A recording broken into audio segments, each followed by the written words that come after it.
Hello, I'm Tami Utley, and today I'm going to be doing a little boy's birthday cake with a dinosaur. I have to give credit where credit is due. My son saw me prepping this cake. He first did this when he was 9 years old for a cake competition and won the highest award they have for up through 16-year-olds. So he's the one that originally did this cake, and I decided it's time to revise it. So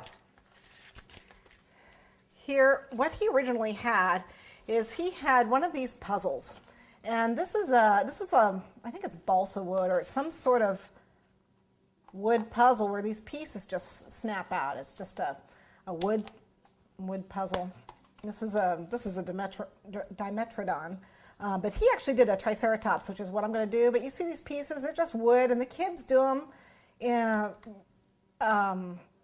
They have all different shapes. This, like I said, is a dinosaur. He didn't do this dinosaur. He did a Triceratops. And I did find a Triceratops puzzle. This one happens to be foam. And as you can see, I've already taken all the pieces out of here, and I've got them all laying here. These puzzles can be found anywhere. This puzzle I found for $1 at Michael's. But you can find them at any toy store or craft store or hobby store. They carry these puzzles for kids. So just any shape you want. They have every kind of dinosaur you can think of. They have fish, they have mammals, they have tigers, whales, they have cars, they have just about helicopters, planes. Anything you want, you can use this same technique. So I'm going to be doing the Triceratops today. I'm going to need a mat. This is a mat so that I don't mar my counter. And a rolling pin. I'm going to be using fondant, as my son did. And I'm going to add a little Tylose powder to it so I can get a stronger fondant. I'm going to use a X-Acto knife.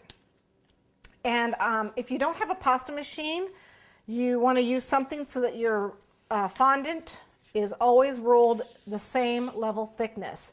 Now my son, believe it or not, when he was 9, rolled very well. So he didn't use anything like this. But I have to because I'm not that good. I'm going to need some royal icing.